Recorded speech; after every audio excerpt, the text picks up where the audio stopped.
Hi hello welcome to our channel. అందరూ ఎలా ఉన్నారు, బాగున్నారా?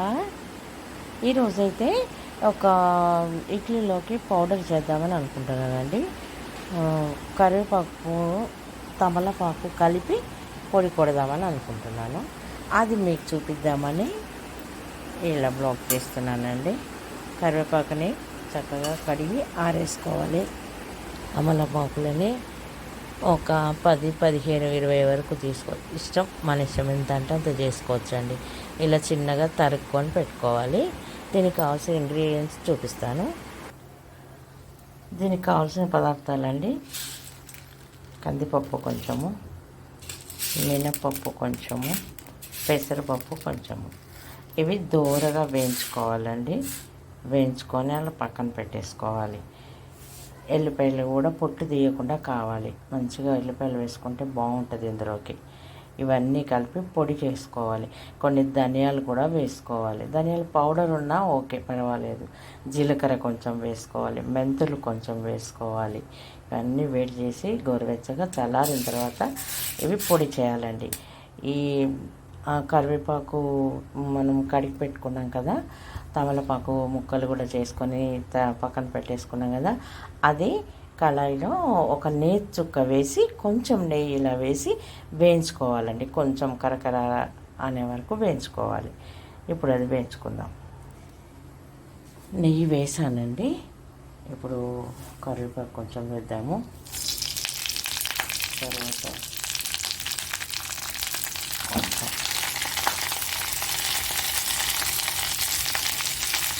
తమలపాకు కూడా వేసాను. ఈ రెండు కలిపి వేయించుకోవచ్చండి. మంచిగా అవి వేగుతూ ఉంటాయి. కొంచెం గలగల మనం పొడినంత వేసుకుంటాం కదా, అలాగే వేయించుతూ ఉండాలి. అంతే.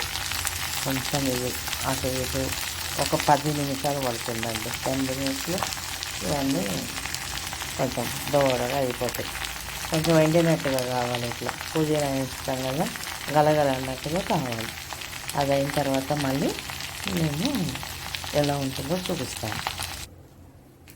ఎల్లిపాయలు అయితే ఎన్ని తీసుకున్నానండి నేను. పొట్టు తీయని అవసరం లేదు, పొట్టుతోనే వేయాలి. ఎండుమిర్చి ఇవి అంటే నేను కొంచెము క్వాంటిటీ ఎక్కువ చేస్తున్నాను కాబట్టి ఇంత తీసుకున్నాను. మీరు ఒక 10 ఆకులు చేశారనుకోండి, ఒక 10 మిర్చి వేసుకుంటే సరిపోతుంది. ఇంత ఇన్ని ఎల్లిపాయలు వేసుకోవాలి. అంతే. ఇష్టం, ఎల్లిపాయలు ఉంటే చాలా మంచిది అనుకోండి, ఇన్ని వేసుకుంటే సరిపోతుంది. నేను కొంచెం క్వాంటిటీ ఎక్కువ చేస్తున్నా కాబట్టి కొంచెం ఎక్కువ. ఇప్పుడు వచ్చేసి మన కరివేపాకు తమలపాకు ఇలా అయిపోయిందండి. కొంచెం గలగల అయిపోయింది. ఇంకొక 5 మినిట్స్ అయితే దించేసుకోవచ్చు. ఆ తర్వాత ఇవన్నీ కలిపి మిక్సీ చేసుకుందాం. ఓకేనా? ఇప్పుడైతే మనం ఎండుమిర్చి అన్ని ఏం చేశానంటే అయిపోయింది. ఒక చుక్క నూనె వేసుకొని ఇలా ఎండుమిర్చి వేయించేసుకోవాలి. ఇంకా మనము ఇవన్నీ కలుపుకొని పొడి కొట్టుకోవాలండి.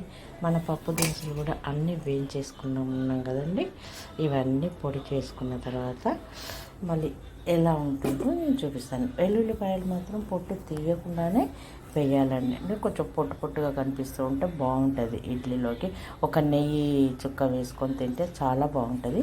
వేడన్నల్లో కూడా ఇది చాలా బాగుంటుందండి. ఒక నెయ్యి చుక్క వేసుకొని ఇట్లా తింటే చాలా బాగుంటుంది. హెల్త్కి కూడా చాలా మంచిది కదండి. ఓకేనా?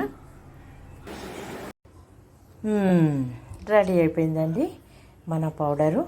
చూడండి, ఇది వేడన్నంలోకి ఇడ్లీలోకి వేసుకుంటే చాలా బాగుంటుందండి. చక్కగా ఒక నెయ్యి చుక్క వేసుకొని తింటే కమ్మగా ఉంటుంది. హెల్త్కి కూడా బాగుంటుంది.